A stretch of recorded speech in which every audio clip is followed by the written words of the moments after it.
പെങ്ങള് മുസ്ലിമാണെന്ന് പറഞ്ഞ് നടക്കുന്ന പെങ്ങള്, ഈ പറയുന്ന ഒരു സ്വഭാവം നിനക്കുണ്ടോ പൊന്നുമോള്? ഉണ്ടെങ്കിൽ നീ അല്ലാഹുവിന്റെ സ്വർഗത്തിന്റെ അവകാശിയാണ്. ഏതാണ് സ്വഭാവം എന്നറിയുവോ? വയദഊനനാ റഗബൻ വറഹബാ. അവര് പടച്ച റബ്ബിനോട് ദുആ ചെയ്യുന്നവരാ. അവര് പടച്ച റബ്ബിനോട് ദുആ ചെയ്യുന്നവരാ. ജീവിതത്തിൽ എന്ത് പ്രയാസം വന്നാലും, ദുഃഖമാകട്ടെ, ദുരിതമാകട്ടെ, രോഗമാകട്ടെ, കടമാകട്ടെ, മരണമാകട്ടെ, ജീവിതത്തിൽ താങ്ങാൻ കഴിയാത്ത പ്രയാസങ്ങൾ കടന്നു വരുമ്പോ പടച്ച റബ്ബിലെ പ്രതീക്ഷ വെച്ചുകൊണ്ട് ദുആ ചെയ്യുന്നവരുണ്ടല്ലോ, അവര് നാളെ സ്വർഗത്തിന്റെ അവകാശികളോ. അവരല്ലാഹുവിന്റെ സ്വർഗത്തിലേക്ക് കടന്നു പോകുമെന്ന് അല്ലാഹുവിന്റെ പരിശുദ്ധമായ ഖുർആൻ എവിടെന്ന് പറയുമ്പോ ഈ സദസ്സിലിരിക്കുന്ന നമ്മളെല്ലാവരും ദുആ ചെയ്യുന്നവരാ. ഞാനും നിങ്ങളും ദുആ ചെയ്യുന്നവരാണോ?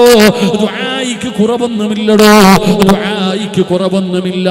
പക്ഷേ എങ്ങനെയുള്ള ദുആയാ? നമ്മളൊക്കെ ദുആ ചെയ്യും, പക്ഷെ എങ്ങനെയുള്ള ദുആയാ? ഒരിക്കലും രക്ഷപ്പെടാൻ കഴിയാത്ത ഒരു സാഹചര്യം, ഇനി രക്ഷപ്പെടാൻ ഒരു വഴിയുമില്ല എന്ന് തോന്നുമ്പോഴും അവർ അല്ലാഹുവിനോട് ദുആ ചെയ്യും. ഇപ്പൊ ഹോസ്പിറ്റലിൽ കൊണ്ടിടും, കൊടുക്കാൻ പറ്റുന്ന മരുന്നുകളൊക്കെ കൊടുത്തിട്ട് അവസാനം ഡോക്ടർ വന്നിട്ട് പറയും ഇനി ദൈവത്തിന്റെ ഇതല്ല, ഇനി എല്ലാം ദൈവത്തിന്റെ കയ്യിലാ, പ്രാർത്ഥിക്ക്. എന്റെ പ്രിയപ്പെട്ടവരെ, എങ്ങനെയാണ് ദുആ ചെയ്യേണ്ടതെന്നറിയുവോ? എങ്ങനെ ദുആ ചെയ്യുന്നവർക്കാണ് അല്ലാഹു സ്വർഗം കൊടുക്കുന്നതെന്നറിയുവോ? പെങ്ങളെ, അല്ലാഹുവിന്റെ വിശുദ്ധമായ ഖുർആൻ അവിടുന്ന് ഉദാഹരണം പറയുകയാ.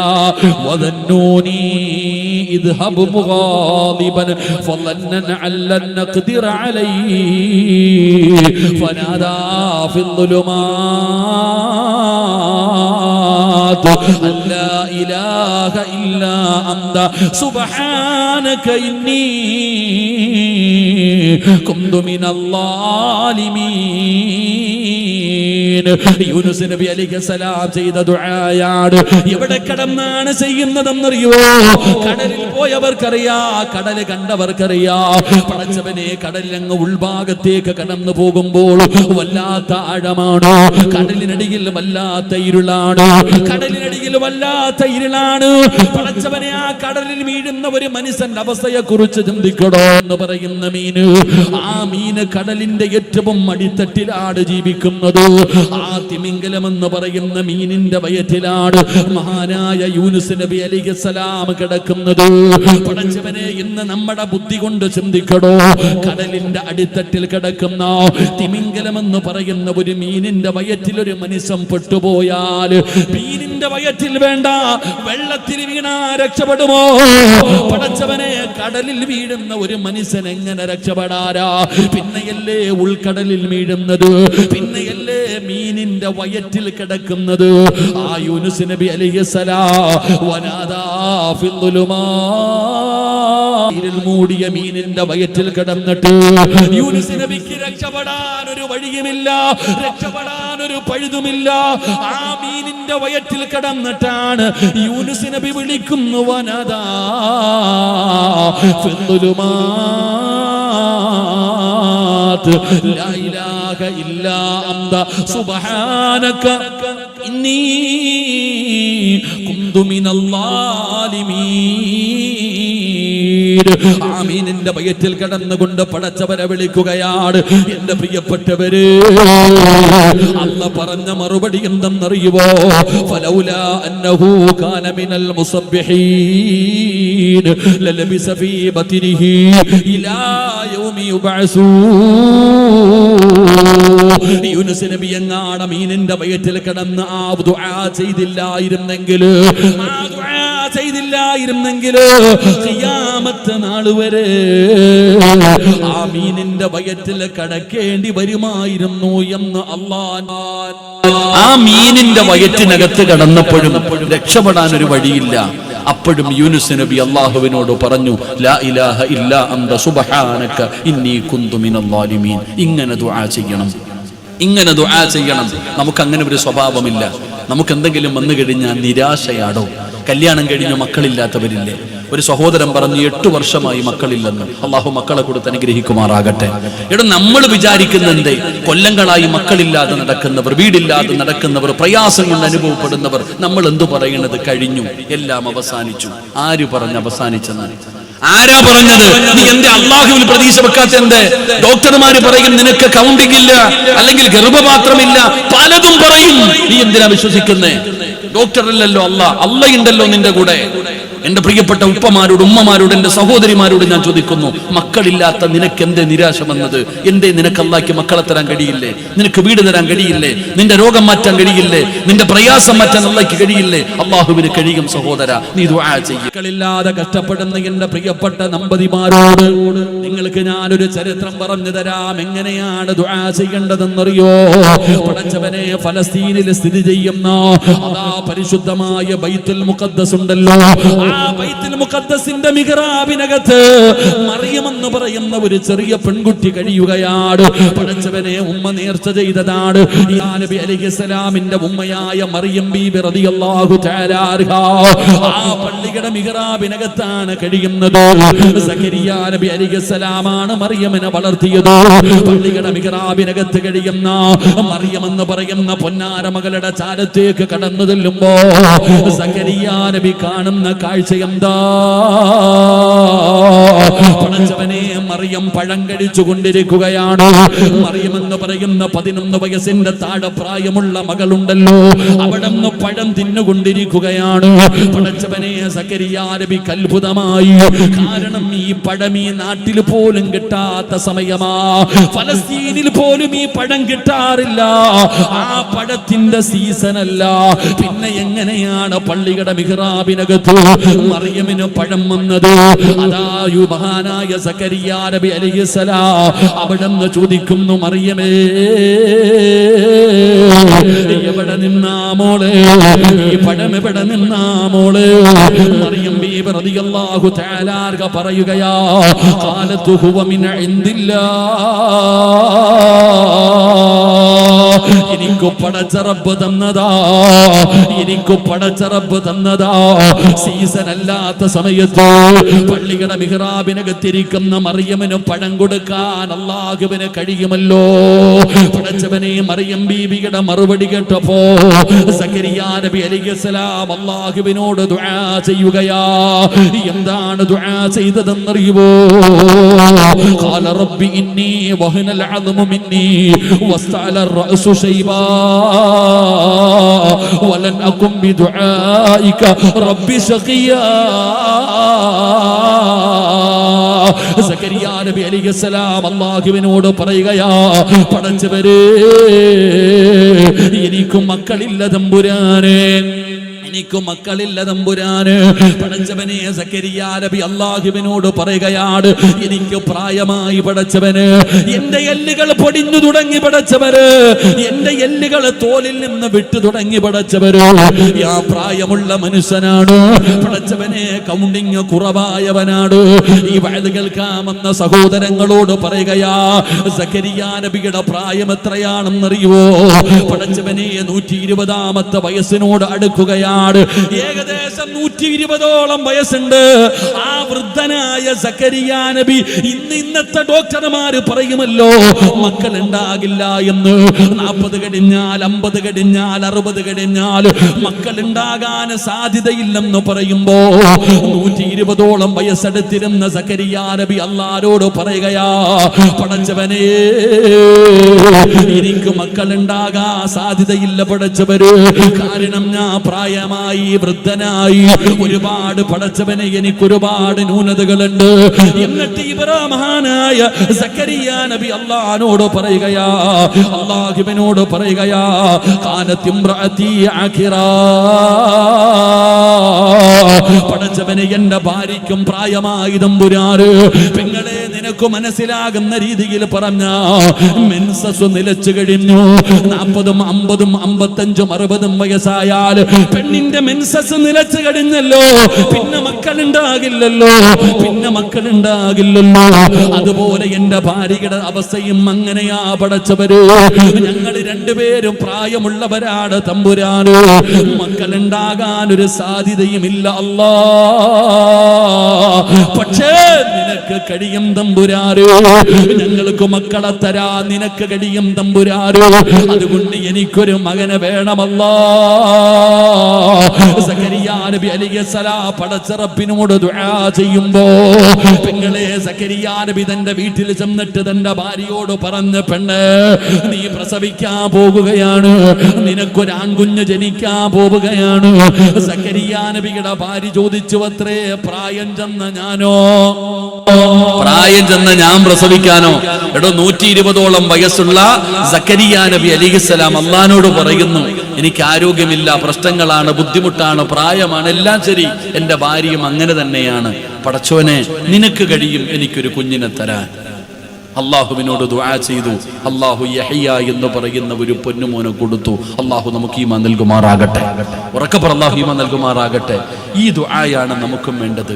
ഇങ്ങനെയാണ് നമ്മളും ദുആ ചെയ്യേണ്ടത്. ഒരിക്കലും കിട്ടില്ല, ഉണ്ടാകില്ല എന്ന് എല്ലാരും കൈയൊഴിയുമ്പോഴും നീ അല്ലാഹുവിൽ പ്രതീക്ഷ വെക്ക്. മഹാനായ ഖലീലുല്ലാഹി ഇബ്രാഹിം നബി അലൈഹിസ്സലാമിനെ പോലെ നമ്രൂദ് എന്ന് പറയുന്ന ഭരണാധികാരി ഭയാനകമായ ഒരു തീക്കുണ്ടാരമുണ്ടാക്കി. ഇബ്രാഹിം നബി അതിനകത്തേക്ക് ഇടാൻ പോകാൻ പോലും പറ്റുന്നില്ല. അത്രയ്ക്കും ഭയാനകമാണ്. അമ്പും വില്ലും തയ്യാറാക്കി ഉയരമുള്ള സ്ഥലത്ത് കയറ്റി നിർത്തിയിരിക്കുകയാണ്. എയ്ത് വിടാൻ പോവുകയാണ്. തീക്കുണ്ടാരത്തിലേക്ക് എയ്ത് വിടാൻ പോവുകയാണ്. അപ്പോഴാണ് വരുന്നത് മുഖറബുൽ അംലാഖ് മലക്ക് ജിബ്രീൽ അലൈഹിസ്സലാം കടന്നു വരികയാണ്. നബിയേ, ഞാൻ രക്ഷപ്പെടുത്താൻ നബിയോ അനുവാദം തന്നാ ഞാൻ സഹായിക്കാം. ഈ തീക്കുണ്ടാരം ഞാൻ അണച്ചു കളയാ, അങ്ങനെ ഞാൻ രക്ഷപ്പെടുത്താ. ഇബ്രാഹിം നബി അലൈഹിസ്സലാമിനോട് ജിബ്രീൽ എന്ന് പറയുന്ന മലക്ക് പറയുമ്പോ ഇബ്രാഹിം നബി പറഞ്ഞു, ജിബ്രീൽ നിന്റെ സഹായം എനിക്ക് വേണ്ട. എന്നെ പടച്ച റബ്ബിനറിയാ എന്നെ രക്ഷപ്പെടുത്താൻ. എന്റെ റബ്ബുണ്ടല്ലോ, ഹസ്ബുനല്ലാഹു നിഅമൽ വകീൽ നിഅമൽ മൗലാ വ നിഅമൻ നസീർ.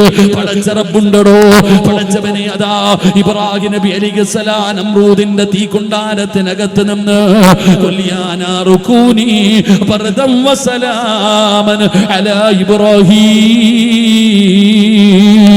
ഒരു രോമം പോലും കരിയാതെ മാസങ്ങൾക്ക് ശേഷം ആ തീക്കുണ്ടാരത്തിനകത്ത് നിന്ന് എഴുന്നേറ്റ് വന്നു എന്ന് അല്ലാഹുവിന്റെ വിശുദ്ധമായ ഖുർആൻ പറയുമ്പോ എന്റെ പ്രിയപ്പെട്ടവരെ, അല്ലാഹ് നമ്മുടെ കൂടെയുണ്ടോ?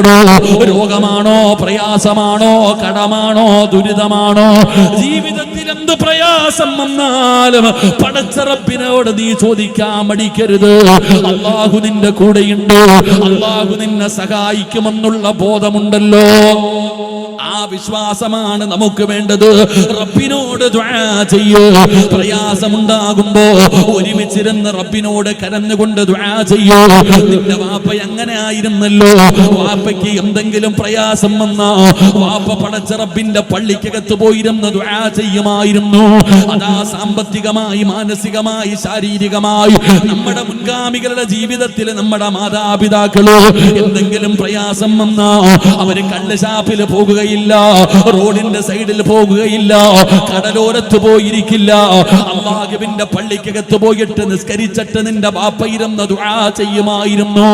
ഉമ്മമാര്, അല്ലാഹുവിന്റെ ഔലിയാക്കന്മാര്, മഹാന്മാര് മഖാമുകളുടെ മുമ്പിൽ പോയിട്ട് അവർ ദുആ ചെയ്യുമായിരുന്നു. അങ്ങനെയാണ് അവർ പരിഹാരം കണ്ടിരുന്നത്. അതുകൊണ്ട് അല്ലാഹുവിന്റെ വിശുദ്ധമായ ഖുർആൻ പറയുകയാ, വയദഊനനാ റഗബൻ വറഹബാ. ഈ ദുആ ചെയ്യുന്ന സ്വഭാവമുണ്ടോ? ഈ ദുആ ചെയ്യുന്ന സ്വഭാവമുണ്ടോ? രക്ഷപ്പെട്ടടോ സഹോദരാ. പെങ്ങളെ, മക്കളില്ലാത്ത ഒരുപാട് പേരുണ്ട്. മക്കളില്ലാതെ സങ്കടപ്പെടുന്നവരുണ്ട്. കച്ചവടം ചെയ്ത് നഷ്ടത്തിലായവരുണ്ട്. ഉസ്താദേ, ജീവിക്കാൻ ഒരു കട തുടങ്ങിയിട്ട് കച്ചവടമില്ലാതെ സങ്കടപ്പെടുന്നവരുണ്ട്, പ്രയാസപ്പെടുന്നവരുണ്ട്. പരിഹാരം വേണോ? പരിഹാരം വേണോ? 5 നയാ പൈസയുടെ ചെലവില്ലാത്ത പരിഹാരം പറഞ്ഞു തരട്ടെ. സമാധാനമുള്ള ജീവിതം വേണോ? സന്തോഷമുള്ള ജീവിതം വേണോ? ജീവിതത്തിൽ ബറക്കത്ത് വേണോ? മക്കളില്ലാത്ത പെങ്ങള്, നിനക്കും മക്കളെ വേണോ? അല്ലാഹ് പറയുകയാ മരുന്ന്. അല്ലാഹ് പറഞ്ഞു തരുന്നുണ്ട് മരുന്ന്. ഖുർആനിലില്ലാത്ത മരുന്നില്ലല്ലോ. ജീവിതത്തിൽ പ്രയാസപ്പെടുന്നവരെ അല്ലാഹു പറഞ്ഞു തരികയാണ് നിനക്കുള്ള മരുന്ന്. കട തുടങ്ങിയിട്ട് കച്ചവടമില്ലാത്തവരുണ്ടല്ലോ, പ്രയാസപ്പെടുന്നവരുണ്ടല്ലോ, മക്കളില്ലാത്തവരുണ്ടല്ലോ. ഉസ്താദ്, തങ്ങൾ ദുആ ചെയ്തു വെള്ളമില്ല എന്ന്. എൻ്റെ പ്രിയപ്പെട്ട സഹോദരങ്ങളെ, പരിഹാരം ഞാൻ പറഞ്ഞു തരാം. അള്ളാഹു നമുക്ക് ഈമാൻ നൽകുമാറാകട്ടെ. അള്ളാഹുവിന്റെ വിശുദ്ധമായ ഖുർആൻ പറയുകയാണ്, ഇന്നഹും കാനൂ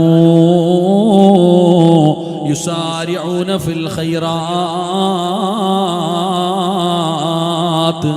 ويدعوننا رغبا ورهبا وكانوا لنا خاشعين. മൂന്നാമത്തെ ഗുണമെന്തെന്നറിയുവോ? മൂന്നാമത്തെ നല്ല ഗുണമെന്തെന്നറിയുവോ? അവർക്ക് അല്ലാഹുവിനെ വല്ലാത്ത പേടിയാണ്. ഈ സദസ്സിലിരിക്കുന്നവരിൽ, ഈ വഅദ് കേൾക്കാൻ വന്നിരിക്കുന്നവരിൽ ആർക്കെങ്കിലും അല്ലാഹുവിനെ പേടിയുണ്ടോ? പടച്ച റബ്ബിനെ ഭയമുള്ള ആരെങ്കിലും ഉണ്ടോ? എൻ്റെ പ്രിയപ്പെട്ടവരെ, അല്ലാഹുവിനെ ഭയന്ന് ജീവിക്കുന്നവരാണോ? നിനക്ക് സ്വർഗമുണ്ടെന്ന് പരിശുദ്ധമായ ഖുർആൻ എവിടെന്ന് പറയുമ്പോ, എൻ്റെ പ്രിയപ്പെട്ടവരെ, നമ്മളിൽ ആർക്കാ അല്ലാഹുവിനെ പേടിയുള്ളത്?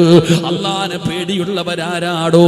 അല്ലാഹുവിനെ പേടിയുണ്ടായിരുന്നെങ്കിൽ നമ്മുടെ സ്വഭാവം ഇങ്ങനെ ആകില്ലായിരുന്നു. നമ്മൾ തോന്നിവാസികളെ പോലെ നടക്കില്ലായിരുന്നു. പടച്ചവനെ, കള്ള് കുടിക്കുകയാ, കഞ്ചാവടിക്കുകയാ, മയക്കുമരുന്ന് ഉപയോഗിക്കുകയാ. അല്ലാഹുവിന്റെ പള്ളിക്കകത്ത് നിസ്കാരം നടക്കുമ്പോ പള്ളിയുടെ മുമ്പിലിരുന്നാ പോലും പള്ളിക്കകത്ത് കയറാൻ പറ്റുന്നില്ല. പടച്ചവനെ, ആണാകട്ടെ പെണ്ണാകട്ടെ, എവിടെന്ന് കിട്ടുന്നു തിന്നണം, കുടിക്കണം, സുഖിക്കണം, ആസ്വദിക്കണം, ഈ ചിന്തയല്ലാതെ മറ്റൊന്നുമില്ലല്ലോ. എല്ലാവരും പടച്ചവനെ ആഘോഷമാണ്, ആഘോഷമാണ്. എല്ലാവരും അടിച്ചു പൊടിക്കലിന്റെ പുറകിലാണ്. അല്ലാഹയെ കുറിച്ച് ആർക്കും ചിന്തയില്ലടോ. മരണവും ഖബറും നരകവും പരലോകവും സിറാത്തും മീസാനുമൊക്കെ, ഇതല്ലാതെ വേറെ ഒന്നുമില്ലേ ഉസ്താദ്? നിങ്ങളൊക്കെ എന്തിനാ സ്വപ്നലോകത്ത് ജീവിക്കുന്നത്? ഇന്നത്തെ യുവതലമുറ ചോദിക്കുകയാ, ജീവിതം ആസ്വദിക്കാനുള്ളതാണ്. ഉസ്താദേ, നിങ്ങളൊക്കെ എത്ര വഅദ് പറഞ്ഞിട്ടും കാര്യമില്ല. ഞങ്ങൾ ഇങ്ങനെയാണ്, ഞങ്ങളുടെ സ്വഭാവം ഇങ്ങനെയാണ്, ഞങ്ങൾ മാറൂല. ഇതൊക്കെ പ്രായമുള്ളവരോട് ചെന്ന് പറ എന്ന് പറഞ്ഞ് കളിയാക്കുന്ന ചെറുപ്പക്കാരാ, മോനെ, ഈ ജീവിതം ആസ്വദിക്കാനുള്ളതല്ല, ഈ ജീവിതം സുഖിക്കാനുള്ളതല്ല. നീ എന്ത് ധൈര്യത്തിലാ ചെറുപ്പക്കാരാ? പടച്ചവനെ, പണ്ടുള്ളവർക്ക് കണ്ണതാ ഒരു ബീഡി വലിക്കാ പേടിയാടോ? പണ്ട് പ്രായമുള്ളവർ പോലും ബീഡി വലിക്കുന്നത് ഒളിച്ചിരുന്നാട് പേടിയായിരുന്നു. മറ്റുള്ളവരുടെ മുമ്പിൽ ബീഡി വലിക്കാ പേടിച്ചിരുന്ന ഒരു കാലമുണ്ടായിരുന്നു. ഇന്ന് കഞ്ചാവ് വലിക്കാ പേടിയില്ലടോ. പരസ്യമായി നിന്ന് കഞ്ചാവടിക്കുന്നവരുണ്ടല്ലോ, കള്ള് കുടിക്കുന്നവരുണ്ടല്ലോ.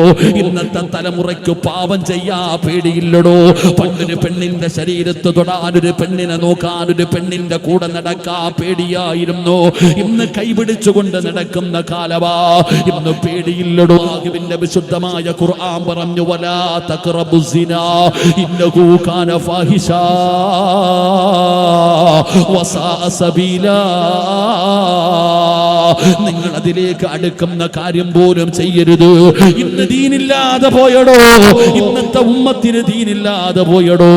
അതുകൊണ്ടാണ് പടച്ചവനെ, തന്റെ ഉമ്മയുടെ പ്രായമുള്ള തന്റെ ഭർത്താവിന്റെ ഉമ്മയെ പരസ്യമായി കൊടുവാള് കൊണ്ടുവന്ന് വെട്ടിക്കൊല്ലാ തയ്യാറാകുന്നത്.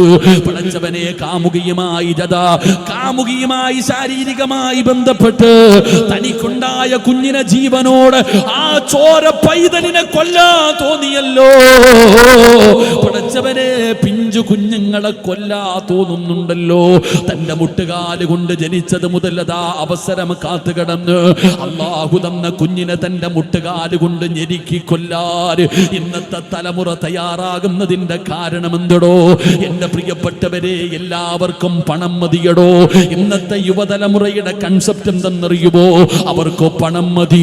പണമുണ്ടെങ്കിലേ ജീവിക്കാൻ പറ്റൂ. പണമുണ്ടാക്കാൻ ഏത് വഴിയും അവര് ചെയ്യുമടോ. അതാ പടച്ചവനെ, പണമുണ്ടാക്കാനാണ് ഞങ്ങളുടെ പരിസരത്ത് അതാ ഒരു ചെറിയ മകളെ തട്ടിക്കൊണ്ടുപോയത് 10 ലക്ഷം രൂപയ്ക്ക് വേണ്ടിയാ. പടച്ചവനെ, കുഞ്ഞുങ്ങളെ തട്ടിക്കൊണ്ടുപോയത് പണത്തിന് വേണ്ടിയാ. പടച്ചവനെ, ഇന്ന് രാവിലെ പത്രം വായിച്ചവരാട് തിരുവനന്തപുരത്ത് പടച്ചവനെ വിദ്യാഭ്യാസമുള്ള ഒരു ഡോക്ടർ ആത്മഹത്യ ചെയ്യുകയാണ്. എന്തിനാ ചെയ്തതെന്നറിയുമോ? 50 ലക്ഷം രൂപയും 50 പവനും കാറും കൊടുത്തിട്ട് മതിയാകുന്നില്ലടോ. ആർത്തിയാടോ, പണം മതിയടോ, പണം മതിയടോ, പണം മതിയടോ. ഇന്ന് പണത്തിന് വേണ്ടി ജീവിക്കുകയാണ് ഇന്നത്തെ യുവതലമുറയ്ക്ക്. പണം മതി. അതിനുവേണ്ടി ഏത് വൃത്തികേടുകളും ചെയ്യുകയാണ്. കഞ്ചാവ് കച്ചവടം ചെയ്താൽ പെട്ടെന്ന് പണക്കാരനാകാൻ പറ്റുമല്ലോ. മയക്കുമരുന്ന് കച്ചവടം നടത്തി പെട്ടെന്ന് പണക്കാരനാകാനുള്ള വഴി നോക്കുകയാണ്. സ്വർണ്ണക്കടത്തൽ നടത്തിയിട്ട് പെട്ടെന്ന് പണക്കാരനാകാൻ വഴി നോക്കുകയാണ്. പടച്ചവനെ, കൊട്ടേഷൻ നടത്തിയിട്ട് പണമുണ്ടാക്കാൻ നടക്കുകയാണ്. ബ്ലാക്ക് മെയിൽ ചെയ്തിട്ട് പെട്ടെന്ന് പണമുണ്ടാക്കാൻ നടക്കുകയാണ്. എല്ലാവർക്കും പണം മതിയടോ. പണത്തിന് വേണ്ടിയാണ്. പണമുണ്ടെങ്കിലേ ജീവിക്കാൻ പറ്റൂ എന്ന് ഇന്നത്തെ യുവതലമുറ പഠിച്ചിരിക്കുകയാ. ഇല്ല സഹോദരാ, ഇല്ല സഹോദരാ. എന്റെ പ്രിയപ്പെട്ടവരോട് പറയുന്നു, ഇനിയുള്ള കാലത്ത് ജീവിക്കണമെങ്കിൽ അല്ലാഹുവിനെ ഭയം വേണം, അല്ലാഹുവിനെ പേടി വേണം. അല്ലാഹുവിനെ പേടിയില്ലാതെ ഒരാൾക്കും ജീവിക്കാൻ കഴിയില്ല. എന്റെ പ്രിയപ്പെട്ടവരെ, ദീനാണ് വേണ്ടത്. പടച്ചറപ്പിന് ഭയമുണ്ടാകണം. വാപ്പയ്ക്കുണ്ടാകണം, ഉമ്മയ്ക്കുണ്ടാകണം, ഭാര്യയ്ക്കുണ്ടാകണം, മക്കൾക്കുണ്ടാകണം. പടച്ചവനെ, പണ്ടങ്ങനെയാണ്. ഉപ്പ പാപം ചെയ്ത ഉമ്മ തിരുത്തുമായിരുന്നു, ഉമ്മ പാപം ചെയ്ത വാപ്പ തിരുത്തുമായിരുന്നു. ഇനി മാതാപിതാക്കൾ ചെയ്ത മക്കള് തിരുത്തുമായിരുന്നു. അങ്ങനെ ദീനീ ബോധമുണ്ടായിരുന്ന ഒരു കാലഘട്ടമുണ്ടായിരുന്നു. ഇന്നില്ലടോ. ഇന്ന് കുടുംബത്തിൽ ദീനില്ലടോ. ഒരു വാപ്പയും തന്റെ മക്കൾക്ക് മാതൃകയാകുന്നില്ല. നോക്കുകയാണ്. പടച്ചവനെ, കൊട്ടേഷൻ നടത്തിയിട്ട് പണമുണ്ടാക്കാൻ നടക്കുകയാണ്. ബ്ലാക്ക് മെയിൽ ചെയ്തിട്ട് പെട്ടെന്ന് പണമുണ്ടാക്കാൻ നടക്കുകയാണ്. എല്ലാവർക്കും പണം മതിയടോ. പണത്തിന് വേണ്ടിയാണ്. പണമുണ്ടെങ്കിലേ ജീവിക്കാൻ പറ്റൂ എന്ന് ഇന്നത്തെ യുവതലമുറ പഠിച്ചിരിക്കുകയാ. ഇല്ല സഹോദരാ, ഇല്ല സഹോദരാ. എന്റെ പ്രിയപ്പെട്ടവരോട് പറയുന്നു, ഇനിയുള്ള കാലത്ത് ജീവിക്കണമെങ്കിൽ അല്ലാഹുവിനെ ഭയം വേണം, അല്ലാഹുവിനെ പേടി വേണം. അല്ലാഹുവിനെ പേടിയില്ലാതെ ഒരാൾക്കും ജീവിക്കാൻ കഴിയില്ല. എന്റെ പ്രിയപ്പെട്ടവരെ, ദീനാണ് വേണ്ടത്. പടച്ചറപ്പിന് ഭയമുണ്ടാകണം. വാപ്പയ്ക്കുണ്ടാകണം, ഉമ്മയ്ക്കുണ്ടാകണം, ഭാര്യയ്ക്കുണ്ടാകണം, മക്കൾക്കുണ്ടാകണം. പടച്ചവനെ, പണ്ടങ്ങനെയാണ്. ഉപ്പ പാപം ചെയ്ത ഉമ്മ തിരുത്തുമായിരുന്നു, ഉമ്മ പാപം ചെയ്ത വാപ്പ തിരുത്തുമായിരുന്നു. ഇനി മാതാപിതാക്കൾ ചെയ്ത മക്കള് തിരുത്തുമായിരുന്നു. അങ്ങനെ ദീനീ ബോധമുണ്ടായിരുന്ന ഒരു കാലഘട്ടമുണ്ടായിരുന്നു. ഇന്നില്ലടോ. ഇന്ന് കുടുംബത്തിൽ ദീനില്ലടോ. ഒരു വാപ്പയും തന്റെ മക്കൾക്ക് മാതൃകയാകുന്നില്ല.